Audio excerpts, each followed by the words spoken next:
Continuamos para el estudio de esta mañana, el libro del profeta Oseas. Sabemos que este profeta es un profeta menor y que se encuentra en el Antiguo Testamento, y él está en el tiempo en los días de Jeroboam. Sabemos que Jeroboam está tomando un camino alejado de Dios, tomando un camino que realmente va en contra de la palabra de nuestro Dios. Y este Oseas, como nos lo dice el capítulo 1, versículo 1, Oseas está en los días del reinado de Acaz y de Ezequías, que son reyes de Judá, en los días de Jeroboam. Y vemos como en el capítulo 1 Dios ordena a este profeta que se case con esta mujer adúltera, Gomer, y que tenga hijos, inclusive les llama hijos de fornicación. Y es un ejemplo en la vida del profeta en comparación con lo que está haciendo el pueblo de Israel. Entonces, sabemos que Dios es fiel y nunca ha roto un pacto, nunca ha roto una promesa hacia el pueblo de Israel, pero vemos que Israel constantemente está rompiendo y se está yendo en pos de dioses paganos y ajenos para no adorar a Dios en espíritu y en verdad, sino que lo están haciendo realmente desde el corazón, haciendo lo malo. Inclusive cuando leíamos acerca de los reyes, veíamos que normalmente se leía y hizo mal ante los ojos de Dios. Entonces este Jeroboam realmente hizo lo malo ante los ojos de Dios, y estamos en el tiempo de Oseas. Luego vemos en el capítulo 2 de Oseas cómo él desea darle una oportunidad a Israel, desea dar una oportunidad al matrimonio de Oseas, porque también esta oportunidad es para este matrimonio, porque Dios le dice: ve y ama a la mujer de tu compañero, o sea, diciéndole que realmente ve y reconcíliate con tu esposa, perdónala y vuélvela a amar desde un comienzo, y no se engañen ni uno ni se engañe el otro. Entonces va a haber disciplina, va a haber corrección en el hogar para ellos. Luego vemos capítulo 3, capítulo 4, de cómo Dios nuevamente le advierte a Israel cómo va a ser su caída. Y esta caída continúa con el capítulo 5, hermanos. Hoy en el capítulo 5 que vamos a ver el día de hoy, realmente Dios va a ser severo con Israel, pero Dios es severo porque ama al pueblo. Si usted no reprende a su hijo, es porque no le ama. Si usted no disciplina al hijo, es que realmente no lo aprecia y no lo estima, y lo tiene por bastardo. Entonces hoy vamos a ir entendiendo el capítulo 5 de Oseas, que realmente es un capítulo maravilloso, donde vamos a entender cómo Dios va a obrar y qué mensaje nos trae para nosotros hoy en día, para nuestros días, para nuestro tiempo. Entonces, empezamos a leer en la casa del hermano Lester. Quien lo tenga, por favor, Oseas capítulo 5, versículos 1 y 2, por favor, hermanos. Vamos a leer la palabra del Señor.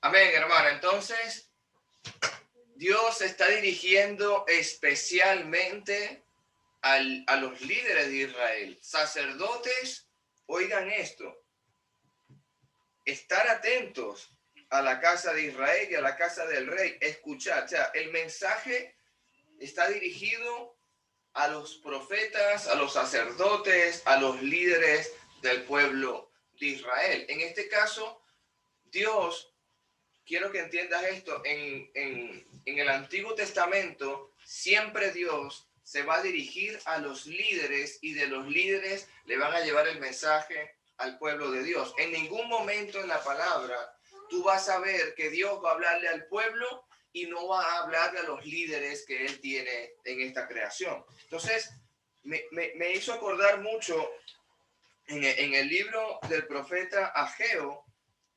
Dios le habla directamente a los profetas, le habla directamente a los gobernadores, le habla directamente a aquellos que van a hacer primeramente la voluntad de Dios. Entonces, fíjate cómo Dios selecciona por el corazón que tienen los profetas, ya hace el llamamiento a aquellos que Dios piensa y cree como Él lo conoce desde las profundidades de nuestros pensamientos y nuestros corazones. Él conoce si nosotros somos capaces o no de hacer tal obra. El llamamiento a Moisés, por ejemplo, fue un llamamiento que Dios sabía que Moisés podía hacer esta tarea tan difícil, pero Moisés, él mismo no sabía lo que era capaz de hacer. Él dijo, pero ¿cómo iría yo a hablar a Faraón si yo soy hombre poco de lengua? O sea, yo no domino bien esto. O sea, bueno, no importa, yo te voy a poner a tu hermano Aarón para que él hable todo lo que yo tenga que decirte a ti, Moisés, y él se lo comunica al faraón y ya solucionamos este problema. Así muy fácil lo hacemos. Entonces, pero Dios siempre va a elegir a líderes para que lleven un mensaje a las naciones. En este caso, si me voy al Nuevo Testamento, Jesús escoge a 12 líderes, a 12 apóstoles, para que lleven un mensaje a todas las naciones. Y después los mismos apóstoles, hermanos, van escogiendo a líderes, que ya le voy a quitar la palabra líderes, ahora te voy a poner la palabra bíblica. Escoge los apóstoles a maestros, a evangelistas, a diáconos, para que administren, organicen la iglesia de Cristo en la tierra. Y eso no es porque se le ocurrió al apóstol Pablo o se le ocurrió a alguno de los apóstoles. Eso es palabra de Dios, inspirada por el Espíritu Santo, y estos hombres santos del Señor escribieron toda esta verdad, hermano. Entonces, lo mismo está ocurriendo en Oseas capítulo 5. Dios le está hablando a los líderes de Israel. Vamos a ver qué está pasando con estos líderes. Entonces, vamos a empezar a definir algo aquí. Mizpa y Tabor fueron lugares de culto pagano a Baal. Los líderes seguramente alentaban a la gente a ir a pecar a estos lugares. ¿Cómo tú entiendes que un líder de la casa de Dios te lleve por un mal camino? ¿Cómo tú pretendes o cómo tu pueblo te enteras si realmente el hombre que está puesto allí al frente está haciendo un mal trabajo o un buen trabajo? Realmente eso pudiera ser eso pudiera ser porque no revisamos la palabra del Señor. Entonces, lo importante acá, voy a poner un ejemplo muy práctico que lo conocemos muy bien como iglesia. El apóstol Pablo fue a Berea a predicar el evangelio. Y los bereanos eran más nobles que los de Tesalónica porque ellos revisaron si las palabras que estaba anunciando el apóstol Pablo eran referentes y concordaban con la palabra de los pergaminos de la escritura de la palabra del Señor. Entonces nosotros hoy, con el ejemplo que tenemos en el capítulo 5, 1 y 2, debemos estar atentos, hermanos, a nuestros líderes, a aquellos que nos están guiando en la congregación, si realmente nos están llevando a Mizpa, si nos están llevando a Tabor, que son lugares para cultos paganos, o me están llevando por el camino que Dios quiere que yo ande como un hijo de Dios. Por eso es que Dios le dice en el Nuevo Testamento a los apóstoles que aquellos que quieran liderizar una congregación, aquellos que quieran ser pastores, tendrán que velar no solamente por ellos, sino también por el redil, y darán cuenta al Señor. Amén. Amén. Seguimos estudiando, hermanos, capítulo 5, versículos 3 y 4, hermano Roberto, por favor. Oseas 5, 3 y 4. Efraín lo conozco, e Israel no me es desconocido, pero ahora resulta que Efraín se ha prostituido y que Israel se ha contaminado. Como en ellos habita el espíritu de prostitución, no me conocen a mí, el Señor su Dios, ni piensan en volverse a mí. Amén. ¿Alguien conoce o sabemos quién es este Efraín? ¿Alguien sabe? Si lo puede comentar, estamos en un estudio, hermanos, podemos hablar, podemos conversar. El hijo de José. Amén, hermano. Estaba para la repartición de las tierras. José tuvo dos hijos, Manasés y Efraín. Y ellos dos recibieron parte de la tierra que fue repartida en Canaán. Entonces, como el mismo José no recibió la parte, sino que la recibieron sus hijos por voluntad de Dios, porque le correspondía a José, por ser hijo de Jacob directamente. Amén. Pero en este caso se les dio la tierra a Efraín y Manasés. ¿Dónde se encuentra Efraín? Si te vas a un mapa, más o menos está hacia el norte de Israel. Entonces, el norte de Israel, donde está trabajando el profeta Oseas, Efraín se está descarriando del camino, Efraín se ha prostituido, es decir, se está yendo en pos de dioses paganos, hermanos, de dioses ajenos. Entonces, versículo 4 dice, como dice Reina Valera, no piensan en convertirse a su Dios. Si la palabra te está diciendo que no piensas en convertirte a tu Dios, es que tú no quieres volver al camino del Señor, es que tú estás en el camino errado, porque si, imagínate en Hechos capítulo 2, día de Pentecostés, Pedro les dice, bueno, si ustedes se arrepienten, ustedes se convierten de su mal camino, se arrepienten y son bautizados en el nombre de Jesucristo, recibirán el perdón de los pecados y el don del Espíritu Santo. Pero tiene que haber un arrepentimiento, una conversión. Y muchos de los que estaban en Pentecostés, hermanos, dijeron que no a la conversión. Dijeron que no querían convertirse al Señor. Pero unos 3,000 sí lo hicieron.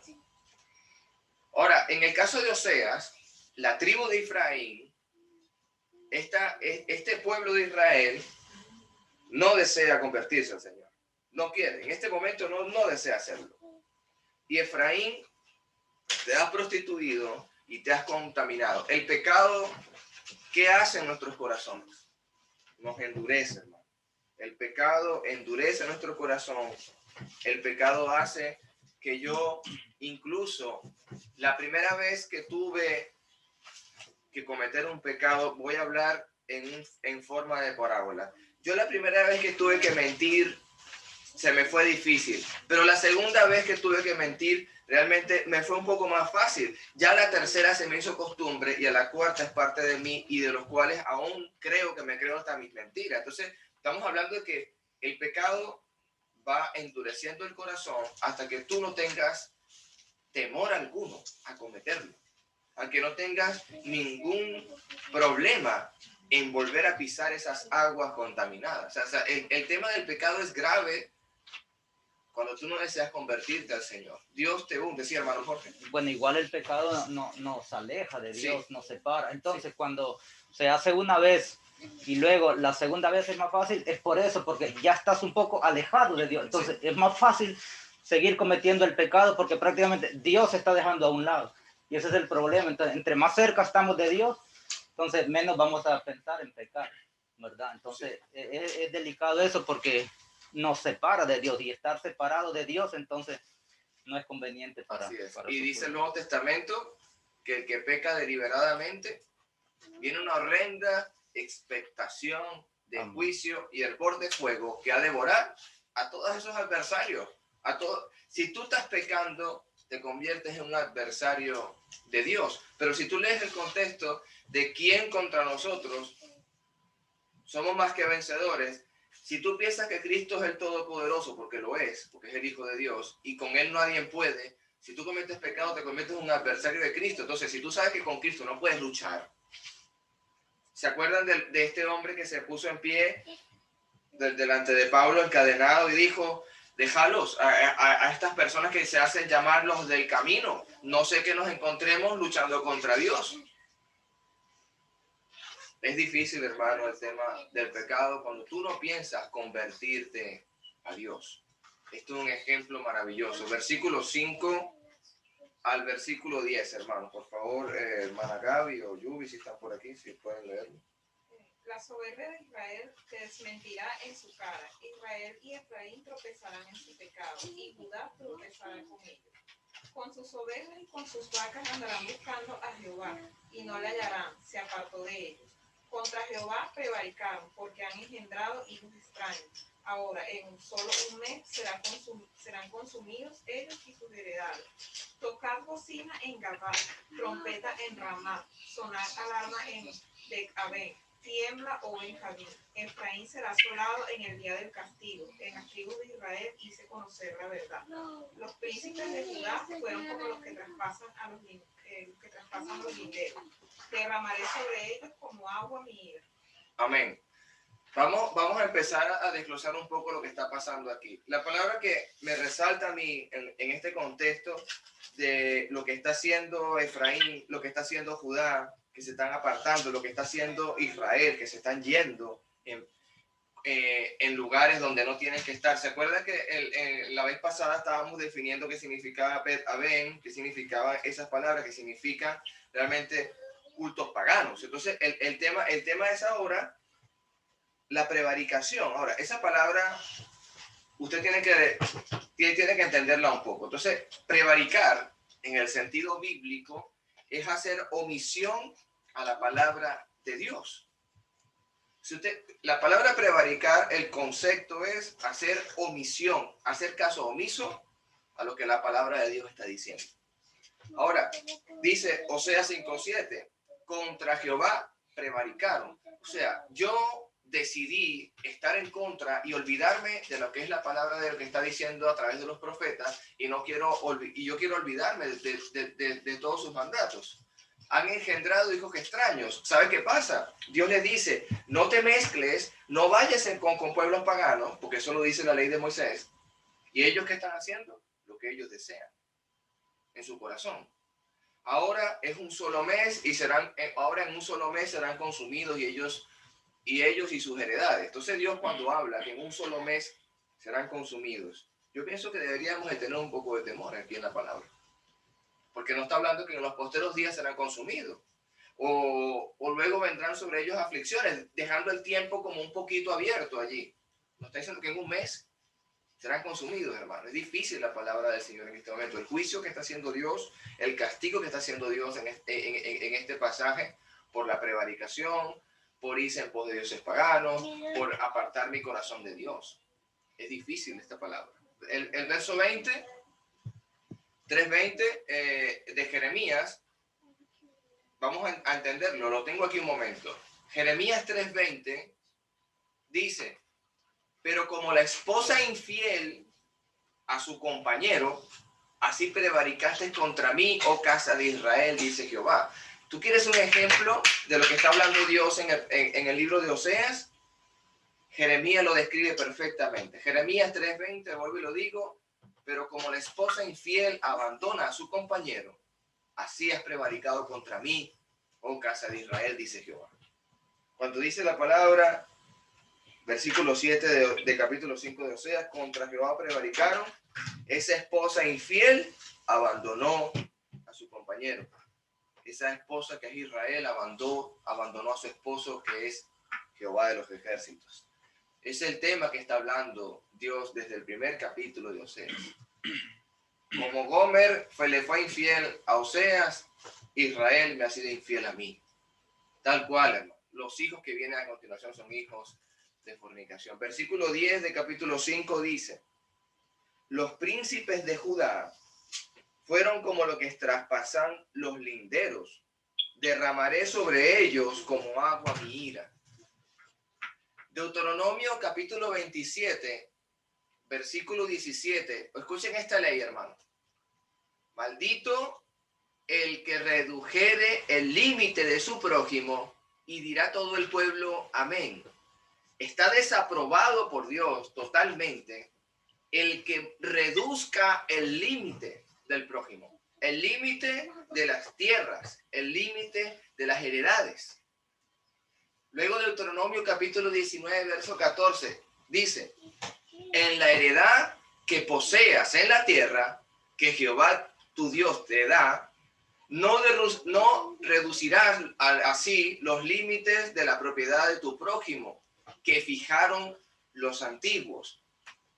Ahora, ¿qué está pasando aquí? ¿Qué está sucediendo en el versículo 10? Los príncipes de Judá fueron los que traspasaron los linderos. Ellos han traspasado ese lindero. Ellos han sido personas que han sido deshonestas ante Dios. Han querido irse a tierras paganas. Ellos han querido moverse a lugares que no tenían que moverse. Realmente ellos van a sufrir, hermano, van a sufrir gravemente porque sus linderos, si usted sabe que hay un lindero, hay una línea que tú no puedes cruzar porque ahí empieza el pecado, ahí empieza la desobediencia, ahí comienza el estar tú apartado del Señor, ¿tú la cruzarías? Efraín ha decidido cruzar los linderos. ¿A qué? La casa de Judá ha querido traspasar los linderos. Y derramaré sobre ellos como agua mi ira. Dios no va a tener en poco a lo que está ocurriendo. Versículo 11 y versículo 12. En la casa de mi hermana Gracie, por favor. Oseas 5, versos 11 y 12.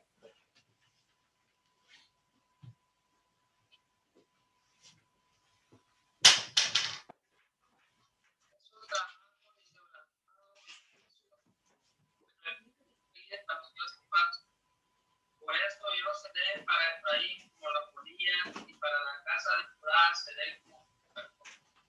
Amén, hermano. Entonces, me llama mucho la atención la palabra yo pues, Jehová de los ejércitos, versículo 12.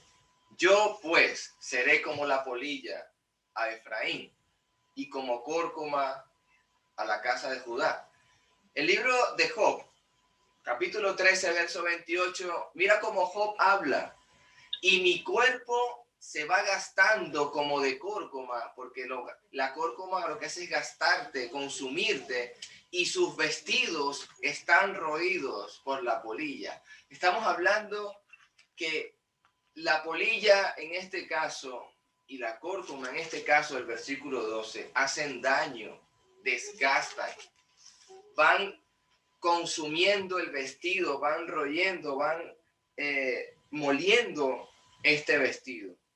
Entonces, tú tienes que preguntarte, ¿dónde está el corazón de Efraín? ¿Dónde está el corazón de esos príncipes de Judá? ¿Cuál es el norte de ellos? ¿Cuál es el propósito que ellos tienen?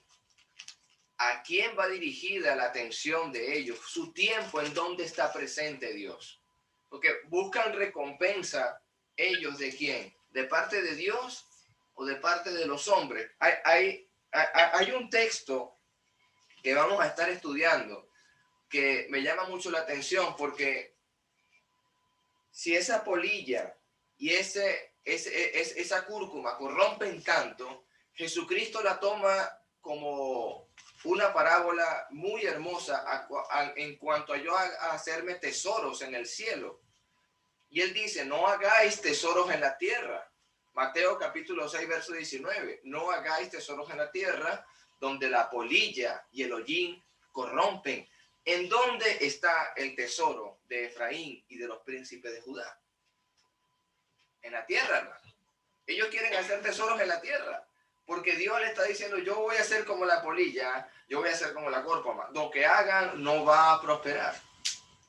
Haceros tesoros en los cielos, hermano. Dice nuestro Señor Jesucristo, que debemos hacernos tesoros donde los ladrones no minan ni hurtan. Y eso se llama en el reino de los cielos. Ahora, ¿qué tipo de tesoro puedo hacerme yo? ¿Cómo yo hoy puedo hacerme un tesoro en el cielo? Primeramente, no dejando de congregarme, no dejando de orar al Señor, no dejando de adorar a mi Señor. no defraudándole, no traspasar el lindero de la desobediencia, no cruzar esa línea que yo sé que no la puedo cruzar, no deshonrar a mi matrimonio, no irme en pos de la idolatría, guardar la palabra de Dios. Esa es la forma de yo hacer un gran tesoro en los cielos. Esperar la gloriosa venida de Jesús. De esta manera me hago un gran tesoro en el cielo. Versículo 13, hermano.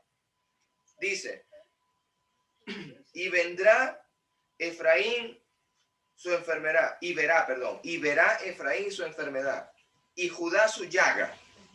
Irá entonces Efraín a Asiria y enviará al rey Jareb, mas él no os podrá sanar, ni os curará la llaga. Hermano, ¿usted sabe qué está diciendo la palabra aquí? A veces nosotros queremos ir a este mundo para que nos resuelvan los problemas espirituales.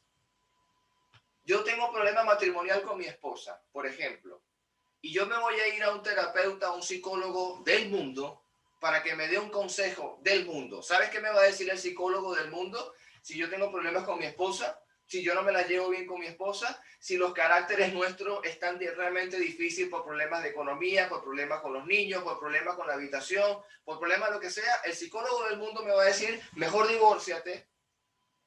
Y tú lo que haces es pasarle un dinero a tu esposa y ya tú te sacas ese problema de encima.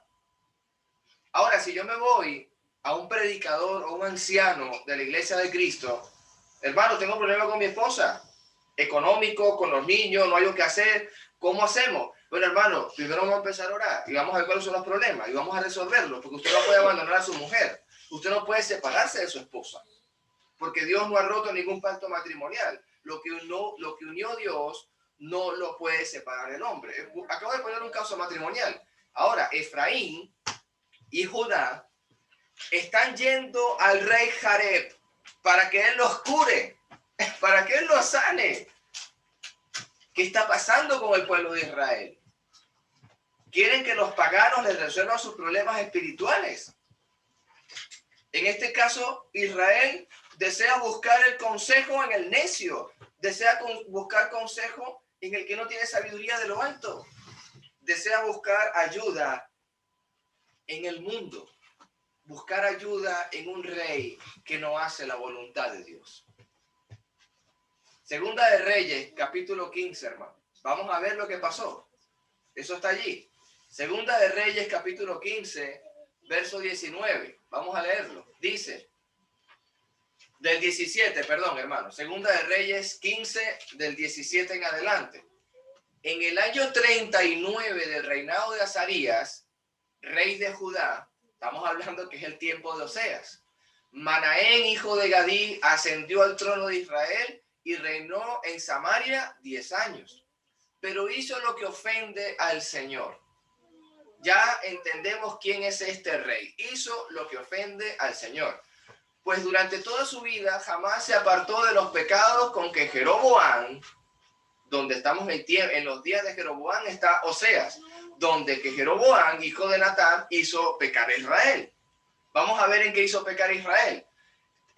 Hay versiones que dicen, esta es nueva versión internacional, la Reina Valera dice Pol, el nombre de este rey. Aquí lo traducen literal. Tiglat-Pileser, rey de Asiria, invadió el país y Manaén le entregó 33,000 kilos de plata para ganarse su apoyo y mantenerse en el trono. Hermano, esto es un soborno. Estamos hablando de un soborno del rey de Israel para que no lo tumben del trono, al que está invadiendo. Versículo 20. Manaén le exigió este dinero ¿a quién? Ahora va a pagar el pueblo, a los israelitas. Todos los ricos tenían que pagarle al rey de Asiria medio kilo de plata. Entonces el rey de Asiria se retiró y dejó de ocupar el país. Entonces imagínate cómo resolvemos los problemas. Bajo soborno, bajo que mi pueblo sufra mis peores decisiones como rey. Entonces, si yo me meto en un problema, yo no voy a acudir a Dios. Yo lo que voy a hacer es por mi propia fuerza, ver si puedo sobornar al rey. Y es más, no tengo el dinero, no importa, se lo quito a Israel. Le voy a poner más cargas de impuestos. Capítulo 1 de Oseas, habíamos leído que fue el momento más difícil para Israel en cuanto a la economía, porque te tenían que pagar un alto impuesto. Gracias tenemos que darle a estos reyes que sobornaron a los que estaban invadiendo para que se fueran de la tierra. ¿Y usted cree que Dios no era capaz de sacarlos de la tierra? ¿Usted cree que Dios no era capaz, por mano poderosa que tiene mi Señor, así como liberó a Moisés, como liberó a Josué y Caleb, de más de 30 reyes cada uno, de liberarlos? No, ellos decidieron por su propia fuerza hacerlo a su manera. Y su manera es como no es la forma de Dios. Hay un proverbio que dice esto perfectamente. Proverbio 16:1. Los planes del hombre, los planes son del hombre. Este rey tenía su propio plan, este rey tenía que hacer lo que él quisiera. Pero ¿sabes algo? La palabra final la tiene el Señor. Tú puedes tener muchos planes en tu vida, pero la palabra final la tiene el Señor. El hombre le parece bueno todo lo que hace. Este rey le pareció excelente lo que hizo. Sobornar, poner más impuestos y ser un corrupto y hacer lo malo ante los ojos de Dios. Pero el Señor es quien juzga las intenciones. Reina Valera dice, pero el Señor pesa a los espíritus, dice Reina Valera. Estamos hablando con una versión internacional. Me gusta el 16:8. Proverbio 16:8 dice, más vale poco ganado honradamente que lo mucho ganado deshonradamente. Entonces, ¿qué deseo yo para mí, para mi familia? Que los planes sean de Dios, que la palabra la tenga el Señor, que la voluntad de Dios se cumpla en mi hogar, que yo gane lo que vaya a ganar, que sea honradamente, no como este rey. Por eso es que Dios les dice tan duramente a Efraín y a los príncipes de Judá que se fueron, que no se conviertan de su maldad. Versículo 14. Porque yo seré como león a Efraín y como cachorro de león a la casa de Judá. ¿Qué hace un león, hermano? Devora, mata. ¿Qué hace un cachorro de león? Lo que hace su padre como león. También devora y también mata. Y yo, lo repite 2 veces, yo arrebataré y me iré, tomaré y no habrá quien liberte. Ya aquí yo no voy a, lo que decía mi hermano Jorge hace un rato, cuando tú estás en pecado, Dios se aleja de ti. Dios aquí en el capítulo 14, verso 14, ya no habrá quien liberte. Tú quieres seguir sobornando, tú quieres seguir dando dinero, tú quieres seguir oprimiendo al pueblo. Está hablándole Dios a quién? Verso 1, sacerdotes, oír esto, estar atentos, casa de Israel, la casa del rey, escuchar. ¿A quién está hablando? A los líderes. Palabra dura para los líderes que están haciendo lo incorrecto delante de los ojos del Señor. Versículo 15, terminamos. Andaré y volveré a mi lugar hasta que reconozcan su pecado y busquen mi rostro, y en su angustia me buscarán. En su angustia me buscarán. ¿Qué le hace pensar a usted cuando la palabra dice y busquen el rostro de Dios? ¿Qué cree usted que está diciendo la Escritura? Les pregunto, hermano. Podemos responder sin problema.